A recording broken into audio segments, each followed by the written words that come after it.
আশা করি তোমরা ভালো আছো। আমরা আজকের এই টিউটোরিয়ালে মূলত শিক্ষা পরীক্ষা এবং জাল টাকা ও পাসপোর্ট কিভাবে শনাক্তকরণ করা যায় সেটা সম্পর্কে আমরা জানবো। তো আমরা এর আগে যখন ইলেকট্রোম্যাগনেটিক রেডিয়েশন পড়েছিলাম তখন আমরা বলেছিলাম যে তরঙ্গ দৈর্ঘ্য কিংবা কম্পাঙ্কের উপর ভিত্তি করে বা শক্তির উপর ভিত্তি করে সবগুলো ইলেকট্রোম্যাগনেটিক রেডিয়েশনকে কতগুলো অঞ্চলে ভাগ করা হয়েছিল এবং কোন তরঙ্গদৈর্ঘ্য পর্যন্ত কোন অঞ্চল এটা আমরা ওখানে দেখেছিলাম। তো ওইটা যদি কারো দেখার বাকি থাকে তাহলে ওটা একটু দেখে নেবা, কারণ ওইখান থেকে আজকে কিছু কনসেপ্ট এখানে হাওলাত করা হবে। আর তোমরা বুঝতেই পারছো যে এই টিউটোরিয়াল গুলো এমন হচ্ছে যে সামনের টিউটোরিয়ালের সাথে পরের টিউটোরিয়ালে কিন্তু অনেক সম্পর্ক থাকতেছে। সুতরাং টিউটোরিয়াল গুলো পরামর্শ থাকবে যে টিউটোরিয়াল গুলো তোমার জন্য ধারাবাহিকভাবে দেখো, তাহলে বিষয়গুলো বুঝতে অনেক সুবিধা হবে। তো যাই হোক, প্রথমে আমরা একটু শিক্ষা পরীক্ষা সম্পর্কে জানবো। তো যেহেতু শিক্ষা পরীক্ষা একটা পরীক্ষা, সুতরাং এর যন্ত্র ব্যবস্থা কিরকম সেটা সম্পর্কে আমরা দেখব। আর সবচেয়ে বড় কথা হচ্ছে যে শিক্ষা পরীক্ষার আমরা কিন্তু প্র্যাকটিক্যালি যে বিষয়টা আছে সেই বিষয়টা করে দেখব। হয়তোবা এটা এখানে অ্যাড করা সম্ভব হবে কিনা জানি না, তবে আমরা এটা করে দেখব আর কি। তো আমরা একটু খেয়াল করে দেখি যে আসলে আমাদের শিক্ষা পরীক্ষায় কি কি ব্যবহার করা হয়। তো শিক্ষা পরীক্ষার প্রধান যে জিনিসটা ব্যবহার করা সেটা হচ্ছে একটা গ্যাস বার্নার। গ্যাস বার্নারটা সম্পর্কে একটু পরিচয় করে দেওয়া উচিত। তোমরা এখানে একটা এরকম একটা গ্যাস বার্নার একটা দেখতে পাচ্ছ, এটা একটা গ্যাস বার্নার। তো এই বার্নারটার মধ্যে কতগুলো জিনিস আছে। এই যে একটা পার্শ্ব একটা লাইন দেখতে পাচ্ছ, এটা হচ্ছে ইনলেট, এদিক দিয়ে গ্যাস ভিতরে প্রবেশ করে, এদিক দিয়ে গ্যাস ইনলেট, গ্যাস প্রবেশ করা হয়। আর এইটা হচ্ছে এয়ার হোল বা বায়ু ছিদ্র, একটু বাংলা দিয়ে লিখি, সেটা হচ্ছে বায়ু ছিদ্র। আচ্ছা, আর একটা বিষয় দেখতে পাচ্ছ যে এই যে একটা যে বডি দেখতে পাচ্ছ, ঠিক এখান থেকে শুরু করে এই পর্যন্ত যে বডিটা যে দেখতে পাচ্ছ, এইটাকে মূলত বলা হচ্ছে ব্যারেল বা চিমনি বলা হচ্ছে, বা এটা আর কি বার্নার আর কি দেহ, তাই এটাকে আমরা ব্যারেল লিখতেছি, BARREL, এটা হচ্ছে ব্যারেল। আর সবচেয়ে গুরুত্বপূর্ণ যে জিনিসটা সেটা হচ্ছে যে এই যে এখানে যে আমরা যে শিখা দেখতেছি, এই শিখাটা দেখো এইখান থেকে শুরু করে এই পর্যন্ত যে শিখাটা যে আছে, হ্যাঁ, এই শিখাটার একটা অংশ, আর এই জায়গাটা যদি একটু খেয়াল করে দেখো, ঠিক এই জায়গাটুকু, এই জায়গাটা কিন্তু আর একটা কিন্তু অংশ। তো এই যে লাল দাগের বাইরে যে অংশটুকু দেখতেছো হলুদ দাগ দিয়ে কাভার করা, এই অংশটাকে আমরা বলছি জারণ মণ্ডল। এটাকে বলা হচ্ছে আমাদের জারণ মণ্ডল। কেন জারণ মণ্ডল বলা হচ্ছে আমি সেটা একটু পরে বলতেছি, জারণ মণ্ডল বলা হচ্ছে। আর আমরা যে এই লাল দাগের ভিতরে যে একটু গাঢ় নীল যে দেখতেছি, এইটাকে আমরা বলতেছি বিজারণ মণ্ডল। এটা হচ্ছে বিজারণ মণ্ডল। তো একটা বিষয় হচ্ছে যে এখানে যখন আমরা যখন দহন করবো তখন স্বাভাবিকভাবে কিন্তু উপরের তাপমাত্রা বেশি থাকবে। তো এই তাপমাত্রা মোটামুটি এই অঞ্চলে যদি মনে করা যাক যে 1540 ডিগ্রি সেলসিয়াস পর্যন্ত তাপমাত্রা থাকে, মাঝামাঝি অবশ্য সবচেয়ে বেশি হয়, সেটা হচ্ছে 1570 ডিগ্রি সেলসিয়াস পর্যন্ত তাপমাত্রা উন্নীত হতে পারে। তাপমাত্রা কম থাকে কিন্তু আমরা একদম নিম্ন অংশে এখানে প্রায় 300 ডিগ্রি সেলসিয়াস পর্যন্ত তাপমাত্রা উঠতে পারে। এটা একটা বিষয়। আর একটা বিষয় হচ্ছে যে এই যে এখানে যে বায়ু ছিদ্রটা আছে, এই বায়ু ছিদ্র সম্পর্কে কিছু বলার আছে। একটা বিষয় খেয়াল করে দেখো, যে মনে করা যাক যে এইটা হচ্ছে আমার একটা ব্যারেল। এখন এই ব্যারেলটার চতুর্পাশে একটা বায়ু ছিদ্র একটা ক্লাম্প থাকে, ওই ক্লাম্পের গায়ে একটা ছিদ্র থাকে। আমি যদি বিষয়টা তোমাদের একটু এভাবে একটু দেখাই, যেমনটা মনে করা যাক যে আমি যদি ধরি যে আমার এইটা একটা হচ্ছে মনে করা যায় একটা ব্যারেল, এই কালোটা হচ্ছে আমার ব্যারেল, আর এইটা হচ্ছে আমার বায়ু নিয়ন্ত্রণকারী রিং। এই যে এখানে ছোট্ট একটা জায়গা দেখতেছো, এইটুক জায়গার মধ্যে, বুঝতে পারছো কিনা জানি না, এইখানে একটা, এইটা ছিদ্রটা বায়ু ছিদ্র, কিন্তু এইটা হচ্ছে বায়ু নিয়ন্ত্রক রিং। এর মাধ্যমে বায়ু নিয়ন্ত্রণ করা হয়, বায়ু নিয়ন্ত্রক, নিয়ন্ত্রক। তো এই বায়ু নিয়ন্ত্রক মনে করা যায় এটা হচ্ছে বায়ু নিয়ন্ত্রক রিং, আর এইটা হচ্ছে একটা ব্যারেল। তো ব্যারেলটার এই গোড়ালির দিকে একটা কিন্তু ছিদ্র থাকে, ব্যারেলের গায়ে একটা ছিদ্র থাকে, আর এই রিংটা যে ভিতরে যে ঢুকানো থাকে এই রিং এর গায়ে একটা ছিদ্র থাকে। তো যখন এই রিং এর ছিদ্র এবং ব্যারেলের ছিদ্র যখন মুখোমুখি হয়, অর্থাৎ যখন সমাক্ষীয় হয়ে যায়, ঠিক আছে, তখন কিন্তু এই ছিদ্রটা উন্মুক্ত হয় ব্যারেলের।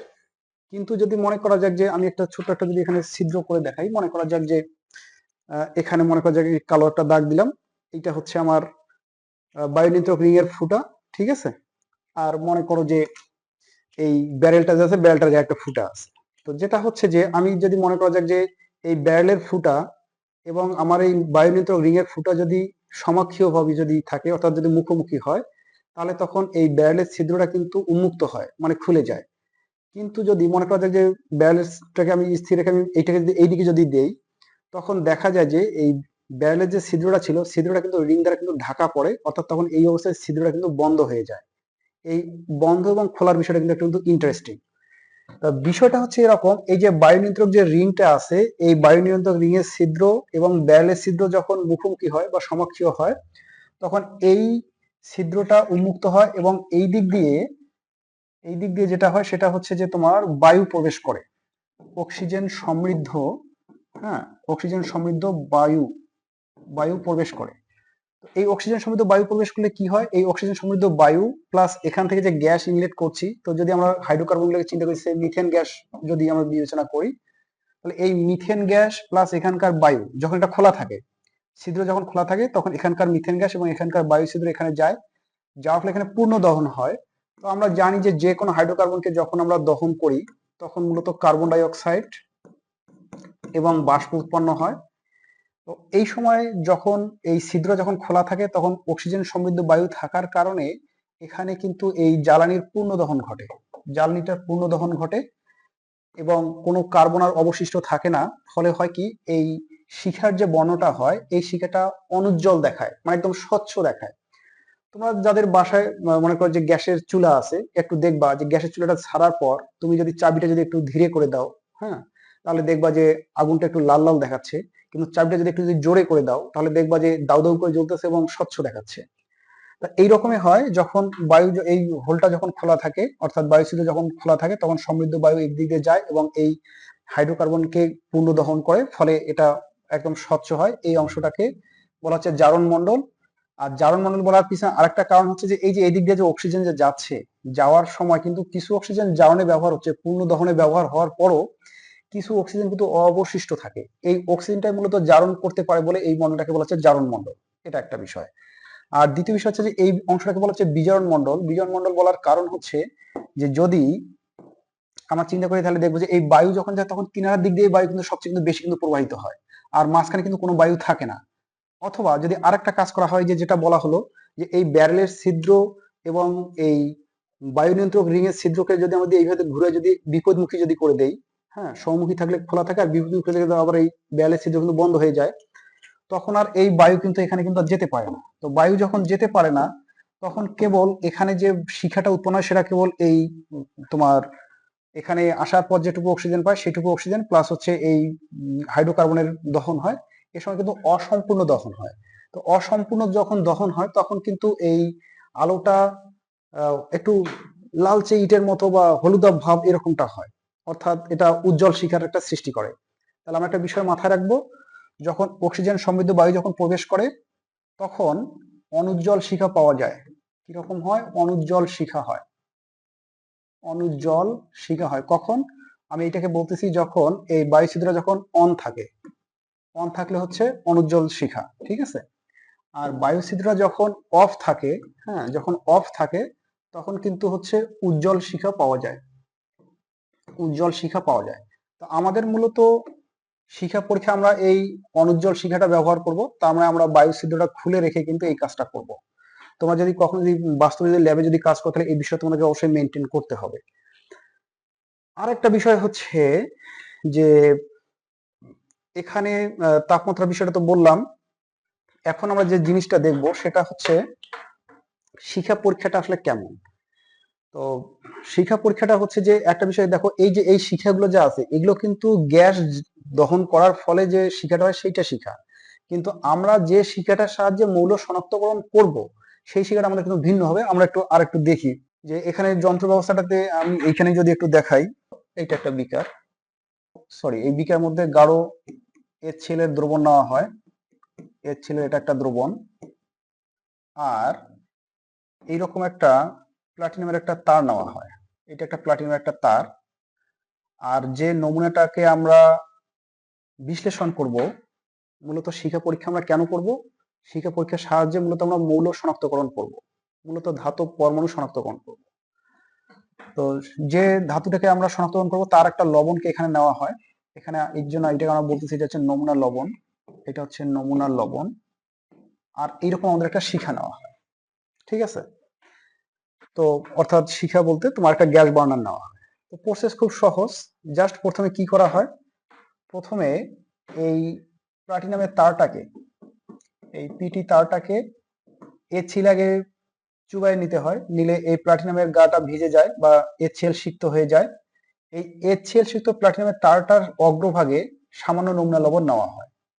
তারপর এই যে HCl সিক্ত প্লাটিনামের তারটাতে যে নোংরা লবণ যে নেওয়া হলো, এইটাকে এখন এই বার্নারের মধ্যে ধরা হয়। তো আমি এখানে একটু সরল একটা বার্নার একটা আর্ট করি। মনে করা যাক যে এইটা হচ্ছে আমাদের একটা বার্নার।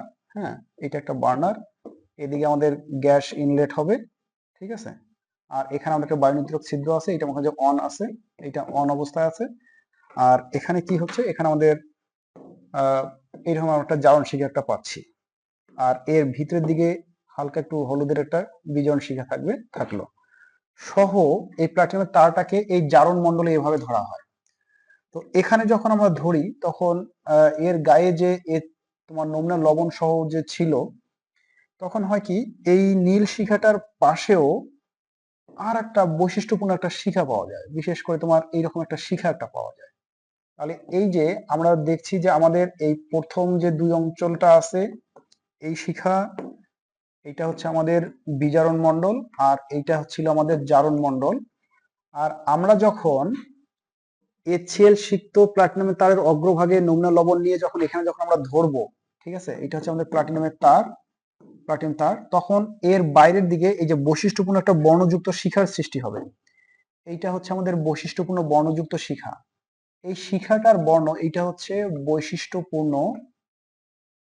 বৈশিষ্ট্যপূর্ণ বর্ণযুক্ত শিখা, বর্ণযুক্ত শিখা।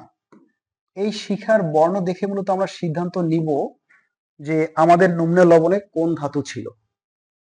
তাহলে আশা করি যে বিষয়টা তোমরা বুঝতে পারছো। পরীক্ষা খুব সহজ।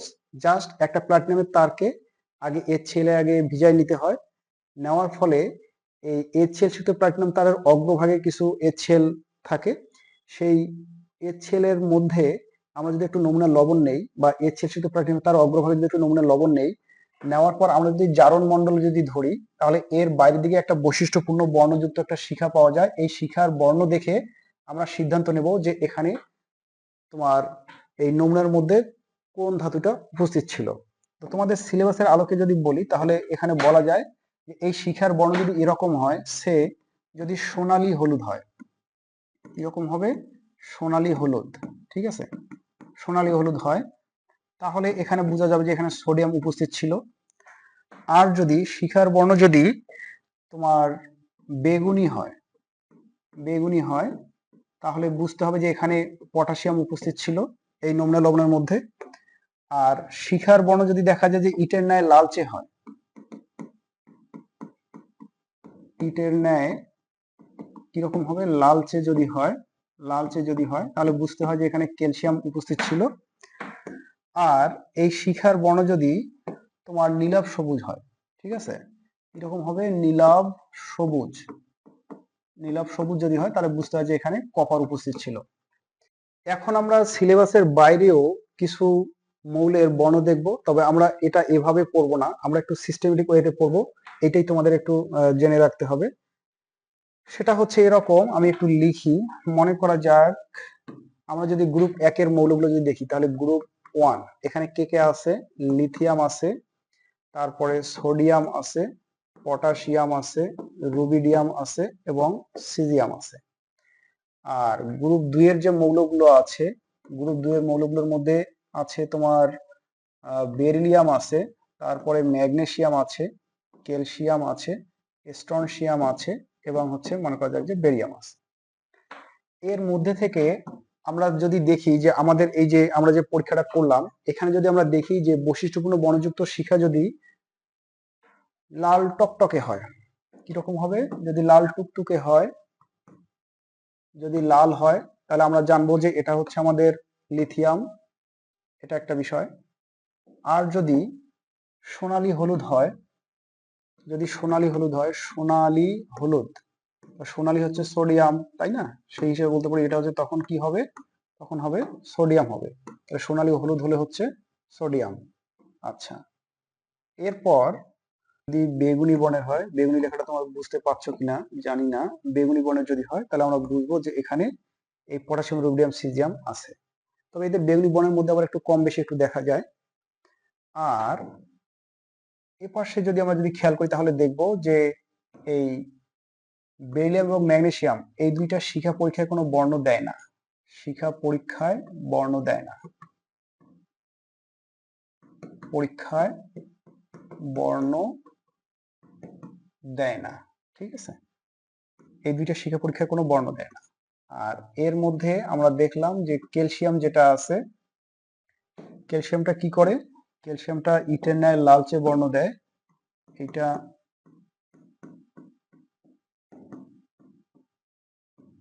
ইটের ন্যায়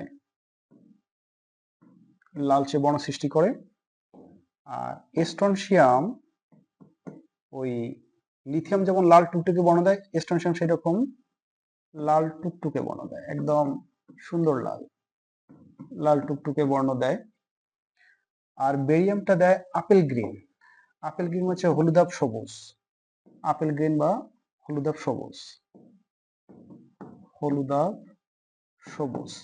ঠিক আছে, এর বাইরে আমরা কিছু মনে রাখবো, সেটা হচ্ছে যে কপার এবং থেলিয়াম এই দুইটা দিচ্ছে আমাদের সবুজ বর্ণের, তবে কিরকম সবুজ, নীলাভ সবুজ, নীলাভ সবুজ বর্ণ প্রদর্শন করে এগুলো। তো এগুলো সবই কিন্তু আমরা যেগুলো লিখছি সেগুলো কিন্তু হচ্ছে তোমার একদম খালি চোখে দেখলে যেরকমটা হবে, এগুলো কিন্তু খালি চোখে এই শিখাটাকে যদি আমরা খালি চোখে যদি পর্যবেক্ষণ করি তখন আমরা এই বর্ণগুলো পাবো। শিখা পরীক্ষা তো আমরা এখানে করলাম, এখানে জাস্ট আমরা যন্ত্র দেখলাম যে প্রথমে একটা প্লাটিনামের তারকে HCl এ সিক্ত করে নিতে হয়, তারপর HCl সিক্ত প্লাটিনামের তারটার অগ্রভাগে সামান্য নমুনা লবণ নিতে হয়, তারপর সেই নমুনা লবণ সহকারে প্লাটিনামের তারটাকে যদি আমরা জারণ মণ্ডলে ধরি, বার্নারের গ্যাস বার্নার জারণ মণ্ডলে ধরলে বৈশিষ্ট্যপূর্ণ একটা বর্ণ হয়, বর্ণযুক্ত শিখা পাওয়া যায়। এই বৈশিষ্ট্যপূর্ণ বর্ণযুক্ত শিখার বর্ণ দেখে কিন্তু সিদ্ধান্ত নিতে হয় যে আমাদের এখানে নমুনার মধ্যে, এই নমুনার মধ্যে ধাতুটা কি ছিল। তো এটা তুমি যে কাউকে বলে কিন্তু সে একবার কিন্তু এই পরীক্ষাটা করতে পারবে। কিন্তু কথা হচ্ছে এই পরীক্ষার পিছনের কেমিস্ট্রিটা কি, কেমিস্ট্রিটা হচ্ছে একটা বিষয় খেয়াল করে দেখো, আমরা এখন স্টেপ বাই স্টেপ এই বিষয়গুলো একটু ব্যাখ্যা করে বলবো এখানে।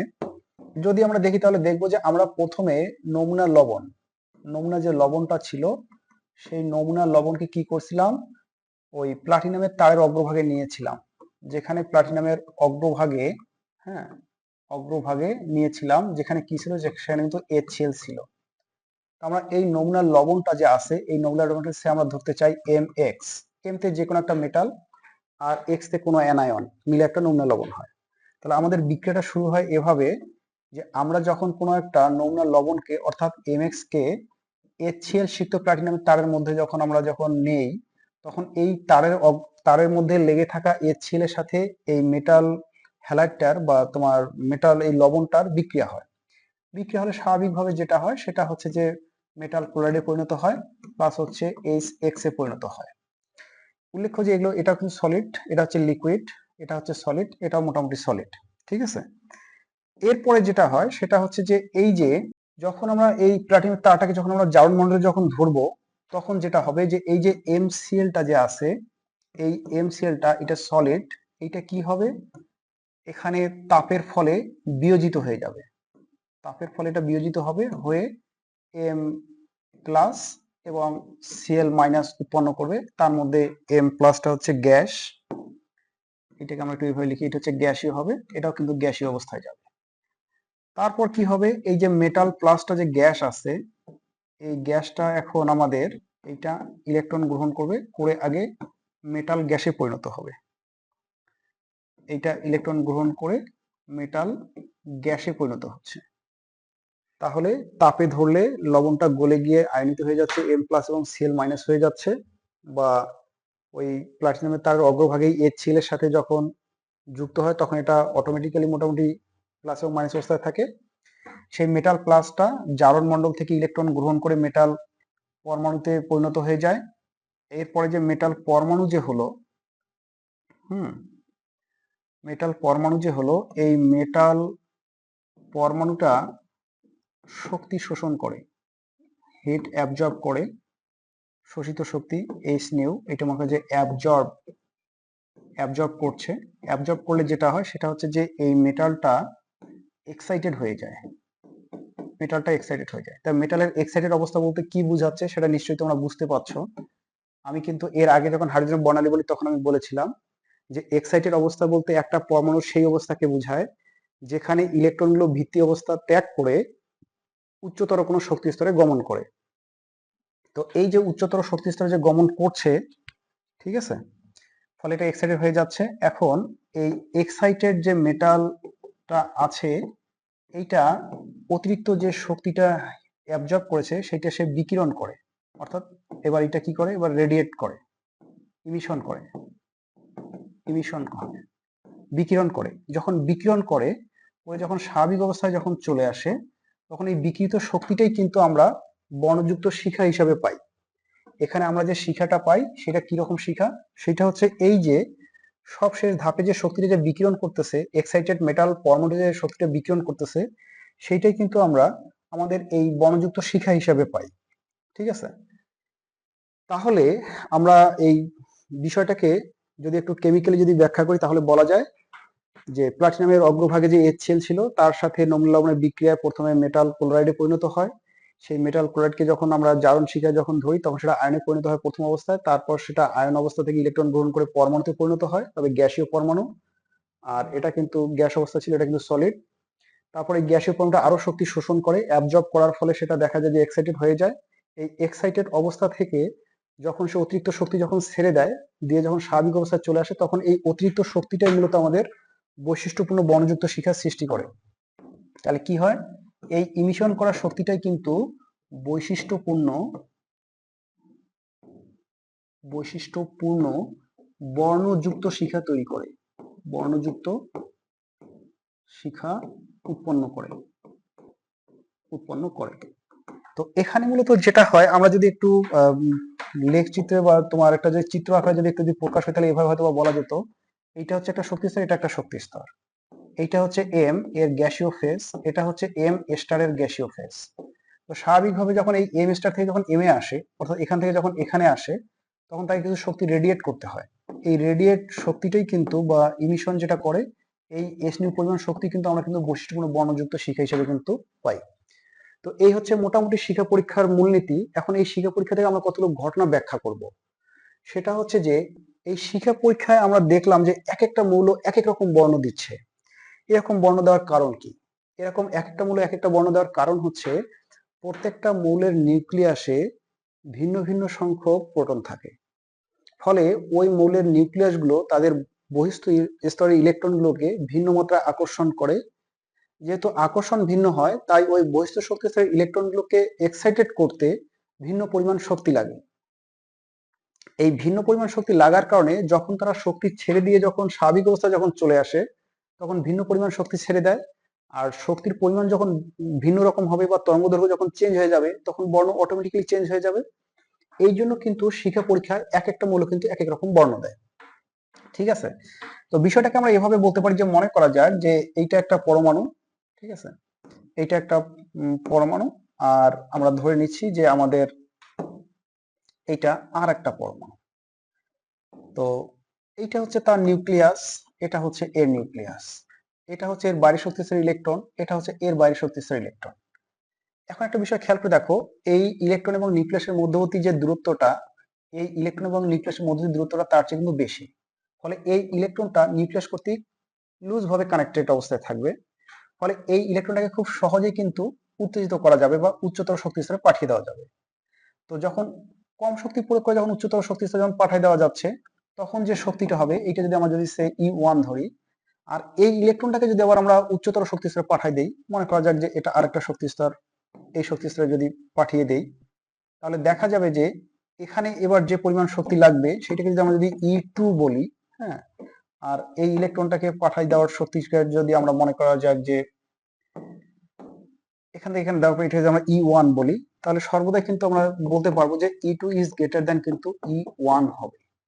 তার মানে যে পরমাণুর আকারটা ছোট হবে সেই পরমাণুর ইলেকট্রনটাকে যখন আমরা এক্সাইটেড করতে যাব, উচ্চতর শক্তি স্তরে নিয়ে যেতে চাবো তখন আমাদের শক্তি বেশি লাগবে। এই যে শক্তির যে ব্যবধানগুলো হচ্ছে এই শক্তির ব্যবধান হওয়ার কারণে কিন্তু এক একটা মৌল কিন্তু এক এক রকম কিন্তু বর্ণ প্রদর্শন করবে। এটা একটা বিষয়। আর একটা বিষয় আমরা যদি খেয়াল করি তাহলে দেখবো যে এখানে কতগুলো বর্ণ দেয়া আছে, বর্ণগুলো তোমার স্পষ্ট দেখতে পাচ্ছ কিনা জানি না। তো এখানে একটা বিষয় খেয়াল করে দেখো, এটা হচ্ছে লিথিয়াম ক্লোরাইড। লিথিয়াম ক্লোরাইড কোন বর্ণ দিচ্ছে? লিথিয়াম ক্লোরাইড দিচ্ছে তোমার লাল টুকটুকে বর্ণ, যেটা আমরা এখানে কিন্তু পড়েছিলাম যে লিথিয়াম দিচ্ছে লাল বর্ণ দিচ্ছে, মূলত এইরকম লাল বর্ণের দিয়ে থাকে। সোডিয়াম ক্লোরাইড হচ্ছে সোনালী হলুদ।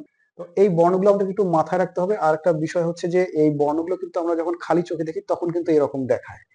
আর একটা জিনিস আমরা দেখবো, কোবাল্ট ব্লু গ্লাস, অর্থাৎ গ্লাসের উপাদানে যদি কোবাল্ট থাকে তখন এটা হালকা নীল হয় বা নীল কালারের গ্লাস হয়। এই নীল কালারের গ্লাসের মধ্যে দিয়ে কিন্তু এই বর্ণগুলোকে কিন্তু এরকম কিন্তু দেখাবে না। কেন দেখাবে না? একটা বিষয় খেয়াল করে দেখো, মনে করো যে তোমার চোখে একটা চশমা আছে, চশমাটা হচ্ছে লাল, বা মনে করো যে সবুজ। তোমার চোখে যে চশমাটা আছে সেটা সবুজ। এখন এই সবুজ চশমা দিয়ে তুমি যদি একটা লাল গোলাপকে যদি দেখো, তাহলে ওই গোলাপটা কিন্তু আর লাল দেখাবে না, ওই গোলাপটা কিন্তু কালো দেখাবে। ঠিক আছে? এই যে কালো যে দেখাচ্ছে, এর ভিন্ন কারণ হচ্ছে যে তোমার চোখের যে আহ, আলো রশ্মিটা যখন যাচ্ছে তখন কিন্তু সবুজ গ্লাসের ভিতর দিক দিয়ে যাচ্ছে, ফলে লাল গোলাপটা কিন্তু কালো দেখাচ্ছে। তার মানে তোমার মাঝখানে যদি ভিন্ন বর্ণযুক্ত যদি গ্লাস থাকে তাহলে অবজেক্টের প্রকৃত কালার আমরা দেখতে পাই না, বা ভিন্ন রকমের একটা কালার দেখতে পাই। তো ওই রকম এখানে যেটা হয় সেটা হচ্ছে এই যে পটাশিয়াম যে আছে, এইটাকে যদি আমরা যদি কোবাল্ট ব্লু গ্লাসের মধ্যে দিই তখন এটাকে আমরা দেখবো যে লাল বর্ণের দেখায়। ঠিক আছে?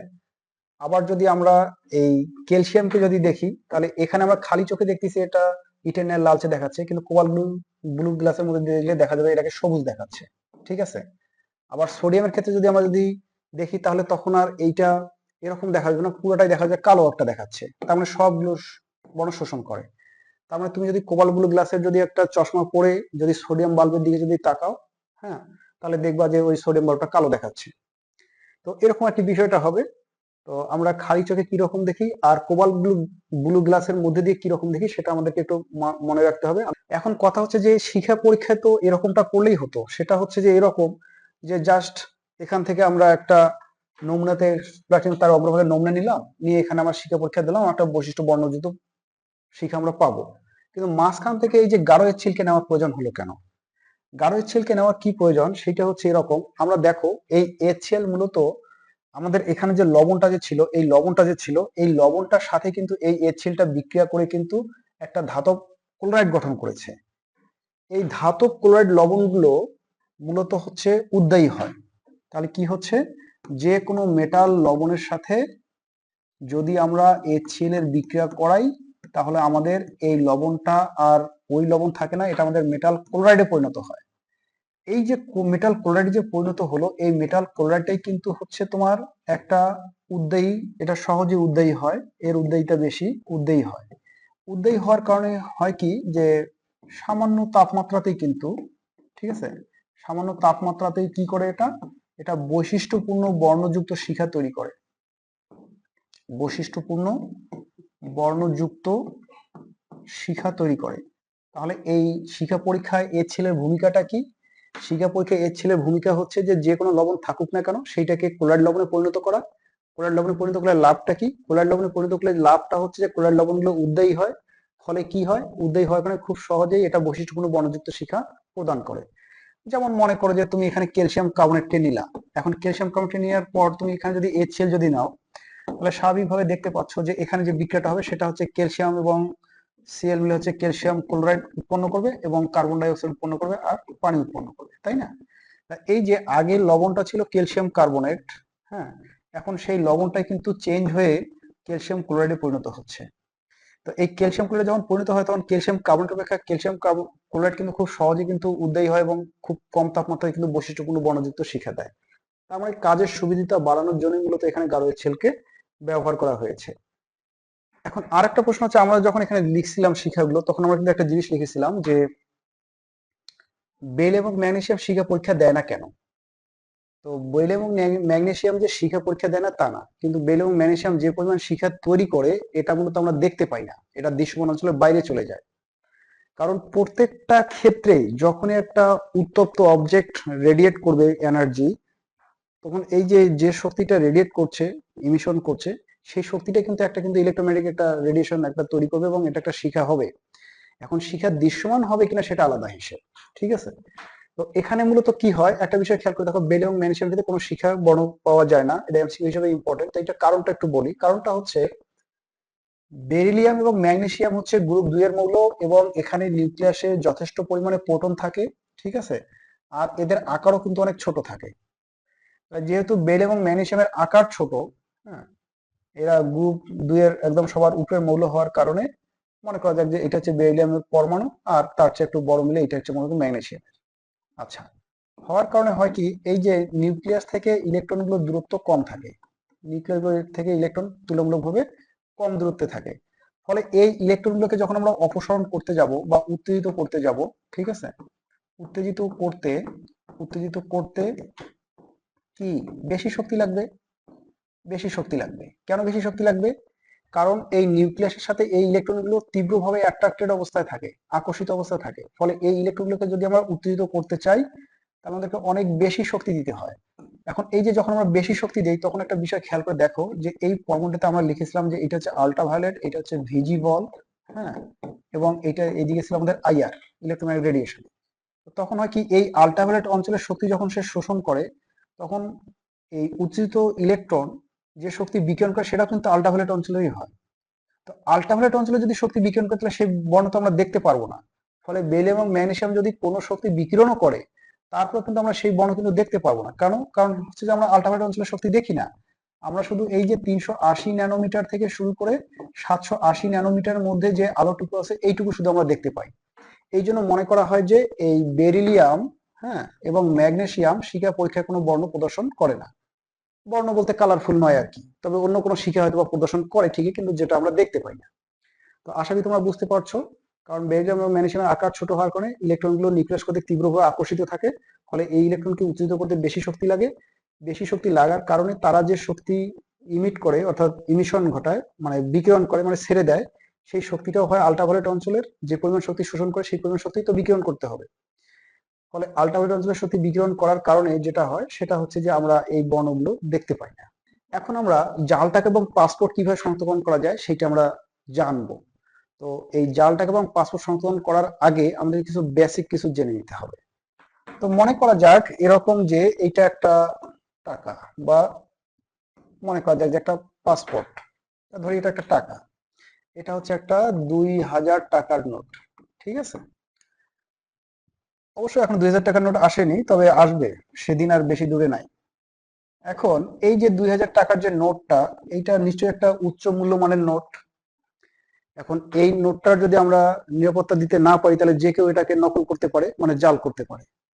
এই নকল বা জালের হাত থেকে রক্ষা করার জন্য এই উচ্চ মূল্যমানের নোটগুলোর মধ্যে এক ধরনের কালি দিয়ে বিশেষ কোনো ছবি বা সংকেত বা প্রতীক বা কিছু একটা লেখা থাকে, ঠিক আছে। তো যে কালি দিয়ে এই লেখাগুলো দেয়া থাকে, সেই কালিগুলোর নাম হচ্ছে ফসফর জাতীয় কালি। এগুলা হচ্ছে ফসফর জাতীয় কালি। এখন ফসফর জাতীয় কালিটা কি সেটা আমরা একটু পরে জানবো। তার আগে আমাদের একটা বিষয় সম্পর্কে জানা উচিত যে ফসফর জাতীয় পদার্থের বৈশিষ্ট্যগুলো কি। তো ফসফর জাতীয় পদার্থের বৈশিষ্ট্য হচ্ছে যে এরা শক্তি শোষণ করে যে অঞ্চলের, শক্তি বিকিরণ করে তার চেয়ে ভিন্ন অঞ্চলের। সেটা কিরকম? এই ফসফর জাতীয় পদার্থগুলো সাধারণত শোষণ করে এরা, এটা মাথায় রাখতে হবে, এরা শোষণ করে। কি করে এরা? উচ্চ শক্তি শোষণ করে। উচ্চ শক্তি, বা আমরা বলতে পারি নিম্ন তরঙ্গ দৈর্ঘ্য, নিম্ন তরঙ্গ দৈর্ঘ্যের শক্তি শোষণ করে। তাহলে ফসফর জাতীয় পদার্থগুলো কোন অঞ্চলে শক্তি শোষণ করে? উচ্চ শক্তি শোষণ করে, অর্থাৎ নিম্ন তরঙ্গ দৈর্ঘ্যের শক্তি শোষণ করে।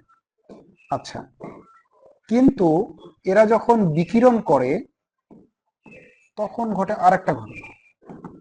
এরা বিকিরণ করে, হ্যাঁ, এরা বিকিরণ করে, এরা শোষণ করতেছে উচ্চ শক্তির, আর বিকিরণ করে ঠিক তার উল্টো, এরা বিকিরণ করে নিম্ন শক্তি তথা উচ্চ তরঙ্গ দৈর্ঘ্য, উচ্চ তরঙ্গ দৈর্ঘ্যের শক্তি এরা বিকিরণ করে।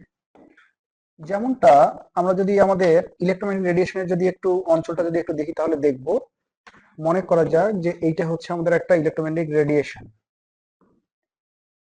এখানে আমরা যখন ভাগ করেছিলাম তখন বিভিন্ন অঞ্চলে ভাগ করা হয়েছিল ইলেকট্রোম্যাগনেটিক রেডিয়েশনে। এই জন্য তোমাদেরকে বলেছিলাম এই লেকচারটা শুরুতেই যে ইলেকট্রোম্যাগনেটিক রেডিয়েশনটা একটু দেখে আসতে হবে। এখানে ছিল মূলত এই পাশে ছিল আল্ট্রাভায়োলেট, আর এখানে যদি 380 থেকে যদি 780 ন্যানোমিটার তরঙ্গ দৈর্ঘ্য হয়, ল্যামডার মান তরঙ্গ দৈর্ঘ্য যদি হয়, তাহলে এটাকে আমরা বলেছিলাম এটা হচ্ছে আমাদের ভিজি বল, এটা হচ্ছে ভিজি বল, ঠিক আছে। আর এই অঞ্চলটা ছিল মূলত আইআর অঞ্চলের শক্তি ছিল। তাহলে এই যখন একটা ফসফর জাতীয় পদার্থ যখন শক্তি শোষণ করে, এখানে মূলত যে শক্তিটা শোষণ করে তার তরঙ্গদৈর্ঘ্যের মানটা হয় 230 থেকে 370। এই ফসফর জাতীয় পদার্থগুলো যে শক্তি শোষণ করে সেগুলোর মান মোটামুটি এরকম হয় যে 230 ন্যানোমিটার থেকে 370 ন্যানোমিটার এই অঞ্চলের বা এই রেঞ্জের শক্তি সেটা শোষণ করে। আর যখন বিকিরণ করে তখন মূলত এটা দৃশ্যমান অঞ্চলের, তাহলে দৃশ্যমান অঞ্চলের যদি হয়ে থাকে তাহলে এটা কিরকম হচ্ছে, এটা 380 ন্যানোমিটার থেকে 780 ন্যানোমিটার এই অঞ্চলের শক্তি সেটা বিকিরণ করে। তাহলে আমাদেরকে সবার আগে জানতে হবে যে ফসফর জাতীয় পদার্থগুলো কি, বা কোন জাতীয় পদার্থগুলোকে ফসফর জাতীয় পদার্থ বলা হবে। তো বলা হচ্ছে যে সকল পদার্থ উচ্চ শক্তি তথা নিম্ন তরঙ্গদৈর্ঘ্যের শক্তি শোষণ করে এবং উচ্চ তরঙ্গদৈর্ঘ্যের শক্তি বিকিরণ করে, সেই জাতীয় পদার্থগুলোকে ফসফর জাতীয় পদার্থ বলা হয়। এরা সাধারণত 230 ন্যানোমিটার থেকে 370 ন্যানোমিটারের শক্তি শোষণ করে, আর দৃশ্যমান অঞ্চলের অর্থাৎ 380 ন্যানোমিটার থেকে 780 ন্যানোমিটার অঞ্চলের শক্তি বিকিরণ করে। এটা একটা ব্যাপার। আচ্ছা, এখন এই যে ফসফর জাতীয় পদার্থগুলো যে আছে এদের উপাদানগুলো কি? এদের উপাদানগুলো হচ্ছে মূলত কোনো ধাতব অক্সাইডের সাথে এ ব্লকভুক্ত মৌল। তাহলে এদের উপাদানগুলো হচ্ছে ধাতব অক্সাইড এর পাশাপাশি কি এফ ব্লক মৌলের আয়ন দেওয়া থাকে, আমরা নির্দিষ্ট একটা উদাহরণ নিয়ে আলোচনা করতে পারি, আয়ন দেওয়া থাকবে। তাহলে এই তখন কিন্তু এই পদার্থগুলো ফসফর জাতীয় পদার্থের মতো আচরণ করে। যেমনটা আমরা যদি একটু উদাহরণস্বরূপ বলি, যেমনটা মনে করো যে ইট্রিয়াম, এর যোজনী হচ্ছে 3, এটা অক্সিজেনের সাথে যুক্ত হলে একটা অক্সাইড গঠন করে, এই জন্য এখানে 3 দেওয়া যায়, এখানে হচ্ছে 2 তখন দিতে হবে। ইট্রিয়াম এই ধাতব অক্সাইডটা, এটা একটা ধাতব অক্সাইড, আর এর সাথে এ ব্লকভুক্ত মৌল হিসেবে মূলত ইউরোপিয়ামকে দেওয়া হয়। যখন দেওয়া হয় তখন এই কম্বিনেশনটা একটা লাল বর্ণের লাল আলো বা লাল বর্ণ দেখায়, মানে প্রদর্শন করে। অর্থাৎ যখন এটা শক্তি বিকিরণ করে তখন লাল বর্ণের শক্তি প্রদর্শন করে। তাহলে যেহেতু এটা একটা তোমার ফসফর জাতীয় পদার্থ, তাই এটা আল্ট্রাভায়োলেট অঞ্চলের শক্তি শোষণ করার পর শক্তি যখন বিকিরণ করে তখন এই বিকৃত শক্তিটা লাল আলোর তরঙ্গদৈর্ঘ্যের সাথে সঙ্গতিপূর্ণ হয়। আবার এমনও আছে কিছু, যেমন মনে করো যে তোমার সেরিয়াম, ম্যাগনেসিয়াম, অ্যালুমিনিয়াম এর অক্সাইড এর সাথে তোমার টার্বিয়াম 3+, একটা বিষয় হচ্ছে যে এই এখানে এই যে ইউরোপিয়াম লিখলাম বা এখানে যে টার্বিয়াম যে লেখা হলো, এগুলো কিন্তু হচ্ছে এ ব্লকভুক্ত মৌলের আয়ন, BLOCK এ ব্লকের আয়ন। এইখানে একটা ছোট্ট একটা হিসেব আছে, হিসেবটা ইন্টারেস্টিং। এখানে কিন্তু জারণ সংখ্যাটা কিন্তু নিউট্রাল করতে হয়। সেটা কিরকম, যেমন মনে করা যাক যে এখানে যদি মনে করি যে আমরা 19 দেই, অক্সিজেন যদি 19টা দেই, তাহলে 19 দুগুণা হচ্ছে কত, -38। এখন এদেরকে এখন +38 হইতে হবে। তো সেরিয়াম হচ্ছে তোমার ডি ব্লকভুক্ত মৌল, তাই এর আমরা ধরতে পারি যে এর জারণ সংখ্যা হচ্ছে +3। ম্যাগনেসিয়াম হচ্ছে গ্রুপ 2 এর মৌল, এর হচ্ছে জারণ সংখ্যা +2। তাহলে এই দুইটা মিলে হচ্ছে 3 আর 2 হচ্ছে 5। তো 38 থেকে 5 বাদ দিলে এখন অ্যালুমিনিয়ামের লাগবে হচ্ছে তোমার 33 পূর্ণ করতে হবে। এখন অ্যালুমিনিয়ামের 33 পূর্ণ করার জন্য যে কাজটা করতে হবে সেটা হচ্ছে এখানে 11টা অ্যালুমিনিয়ামকে নিতে হবে, কারণ একটা অ্যালুমিনিয়াম হচ্ছে +3, সেই হিসেবে 11টা অ্যালুমিনিয়াম নিলে 3 11 33 হবে, মোট কিন্তু এটা কিন্তু নিউট্রাল হবে। তাহলে এটা কিন্তু আর একটা তোমার ফসফর জাতীয় পদার্থ, ঠিক আছে। তো এই যে ফসফর জাতীয় পদার্থগুলো যে আছে, এই ফসফর জাতীয় পদার্থগুলোর ক্ষেত্রে আমরা যে বৈশিষ্ট্যটা আমরা মাথায় রাখবো সেটা হচ্ছে যে এরা সর্বদাই কি করবে, আল্ট্রাভায়োলেট অঞ্চলের শক্তি শোষণ করবে, আর দৃশ্যমান অঞ্চলের শক্তি বিকিরণ করবে। যেমন এইটা যে অঞ্চলের শক্তি প্রদান করে সেটা হচ্ছে তোমার সবুজ, এটা সবুজ বর্ণ প্রদর্শন করে, ঠিক আছে। আবার এরকমও হতে পারে, যেমনটা মনে করো যে আমরা যদি লিখি যে বেরিয়াম, ম্যাগনেসিয়াম, অ্যালুমিনিয়াম এর অক্সাইড এর সাথে ইউরোপিয়ামকে দেওয়া যেতে পারে। তো যদি আমরা এখানে মনে করা যাক যে 14 লিখি, তাহলে 14 দুগুণ এখানে কত হচ্ছে, -28 হচ্ছে। তাহলে এখানে যদি এখন অক্সিজেন যদি হয় -28, তার মধ্যে বেরিয়াম হচ্ছে +2, আর এখানে ম্যাগনেসিয়াম হচ্ছে তোমার +2, 2 দুগুণ 4 গেল, আর থাকে 24। তাহলে এখানে একটা আমাকে 8 নিতে হবে, অর্থাৎ 3 আসতে 24 হবে, তখন এটা হবে তখন +24, একটা এলিমেন্ট +3, সেই হিসাবে এটা হলো 24 হবে। তো এইরকম কিন্তু ফসফর জাতীয় পদার্থগুলো হয়। আমাদেরকে এগুলো নির্দিষ্ট উদাহরণ একটু মনে রাখলে ভালো, না রাখলে কোনো সমস্যা নাই। তাহলে আমরা এখানে মূল যে বেসিকটা মাথায় রাখবো সেটা হচ্ছে যে ফসফর জাতীয় পদার্থগুলোর উপাদান হচ্ছে এই যে এগুলো মূলত কোনো ধাতব অক্সাইডের সাথে, বিশেষ করে গ্রুপ 2, 3 গ্রুপ 2 বা 13 মৌলের ধাতব অক্সাইডের সাথে এগুলোযুক্ত মৌলের আয়ন যুক্ত থাকে এই ফসফর পদার্থগুলো। তার চেয়েও বড় কথা হচ্ছে ফসফর পদার্থের বৈশিষ্ট্য হচ্ছে এরা শোষণ করে আল্ট্রাভায়োলেট অঞ্চলের শক্তি, এটা হচ্ছে আল্ট্রাভায়োলেট অঞ্চলের শক্তি, কিন্তু এরা বিকিরণ করে কিন্তু দৃশ্যমান অঞ্চলের শক্তি। এখন এই ঘটনাটা কিভাবে ঘটে আমরা একটু সেইটা একটু দেখবো।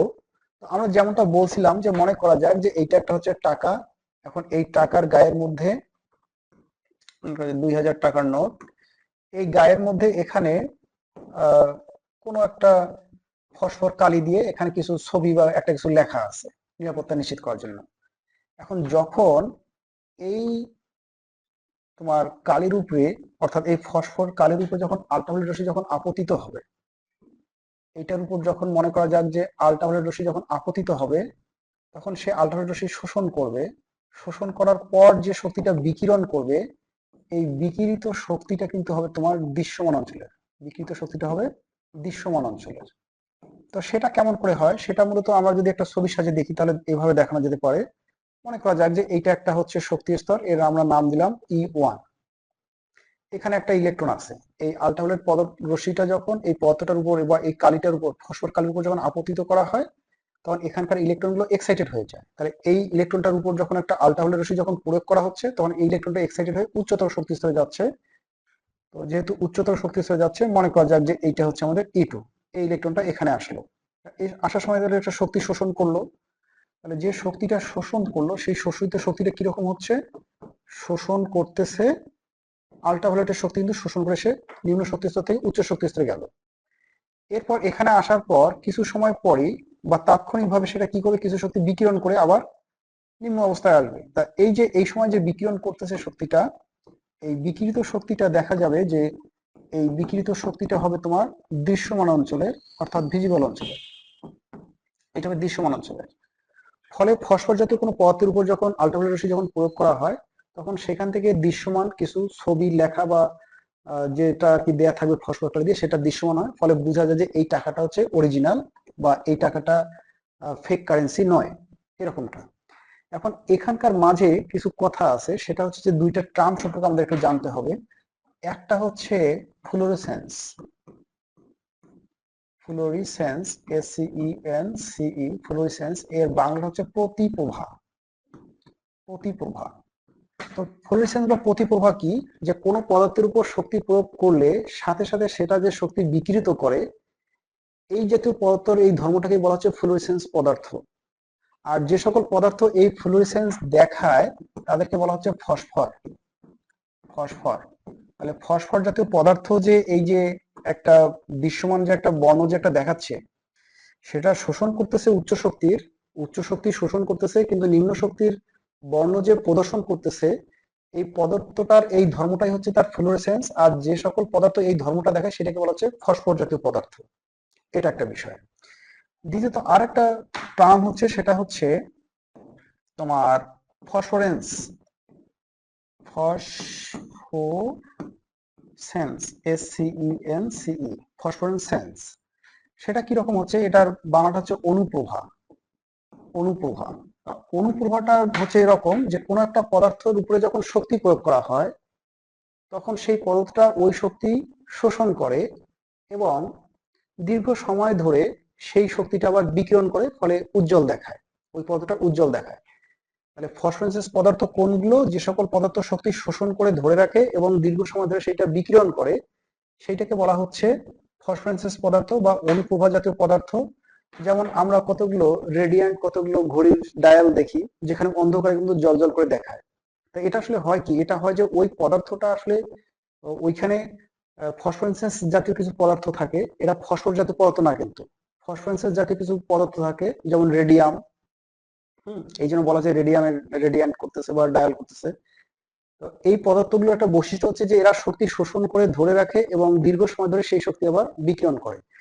তা মূলত প্রতিপ্রভা বা ফসফর পদার্থের সাথে অনুপ্রভা পদার্থের বৈশিষ্ট্য হচ্ছে দুই জায়গায়। একটা হচ্ছে যে এদের স্পিনে, এই যে একটা ইলেকট্রন যে নিম্ন শক্তি স্তর থেকে যে উচ্চ শক্তি স্তরে যাচ্ছে, তো ফসফর জাতীয় পদার্থের ক্ষেত্রে হয় কি, যখন এরা নিম্ন শক্তি স্তর থেকে যখন উচ্চ শক্তি স্তরে যায়, তো তখন এই ইলেকট্রনটার স্পিনের দিক কোনো পরিবর্তন হয় না। অর্থাৎ এর স্পিন যদি এই পাশে থাকে, তাহলে এরা যখন উচ্চ শক্তি স্তরে যায় তখন তার স্পিন এইভাবে থাকে, এবং এই পত্র যখন ফিরে আসে তখন তার স্পিনটা কিন্তু এইভাবে থাকে। তার মানে এখানে পরিবর্তনটা হচ্ছে এই রকম, আগে যেরকম স্পিন নিয়ে যায় ঠিক সেই রকম স্পিন নিয়ে ফিরে আসে। তো যেহেতু এখানে স্পিনটার পরিবর্তন হয় না, তাই এই ফসফরাস পদার্থটা হয় তাৎক্ষণিক। এটা কিরকম হবে? এই ঘটনাটা ঘটে তাৎক্ষণিক, এটা তাৎক্ষণিক ঘটে।